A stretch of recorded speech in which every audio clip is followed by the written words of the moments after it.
today we are going to be scribbling. So, what's great about scribbling is you can set up a station for your kid to scribble whenever they want to.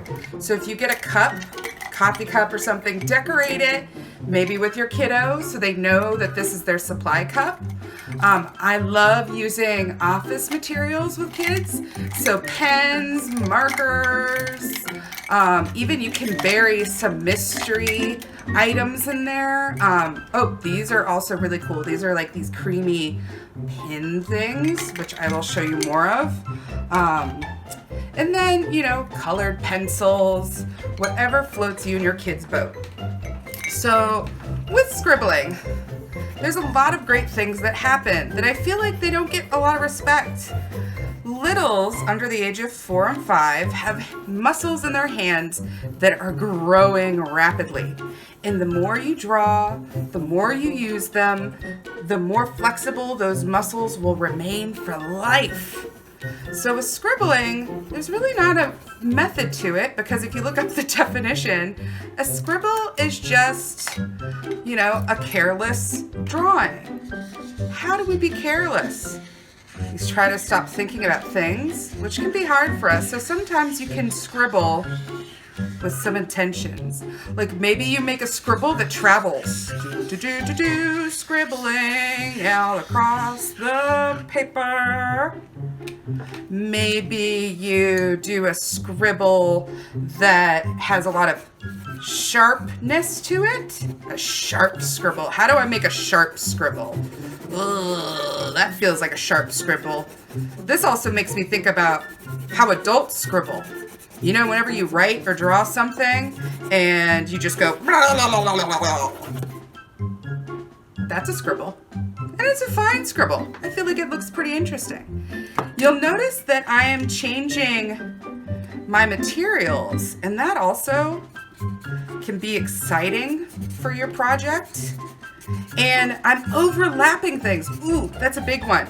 If you have a kiddo who says, I want to do a drawing, and this I see a lot in like 3 to 7-year-olds, they'll take a piece of paper, draw something or scribble something really tiny, like just this, and be like, done, new paper. But if you work with them to get into the habit of overlapping their lines, making them go over each other, which you can teach them but just by sitting next to them and drawing that way. I always try never to say no to kids when they're making art, but you can show them ideas of things to do and let them make the choice for them. Another thing is materials you can use that are inexpensive that won't make you feel like, oh my gosh, I can't let them use a million pieces of paper. Newsprint. It's a type of paper you can find in art supply stores. It's really inexpensive, and you can usually find pretty big sheets, which big sheets are good for littles, because they don't have to worry about going off the page so much. So it's pretty cool. So another big thing I want to talk about is when you see kids using, let me find another crayon. 2 hands.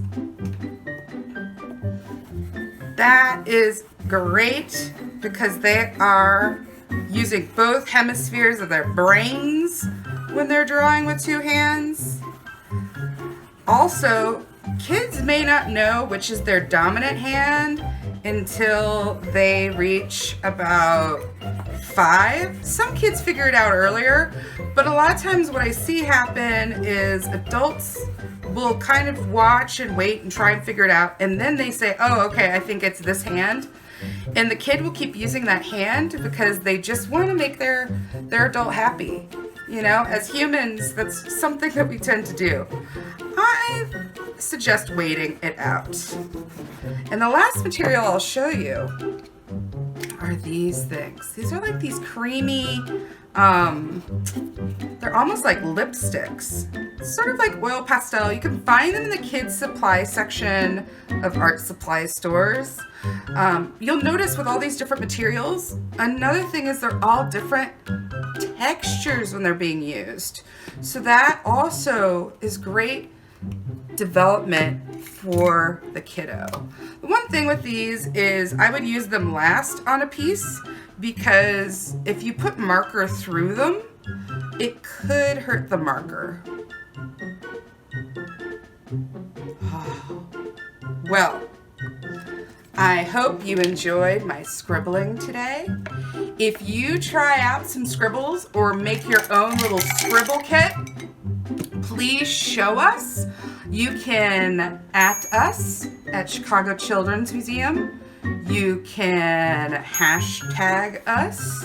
We love to see your art, and we would love to share it too. So if you want us to share it, just let us know.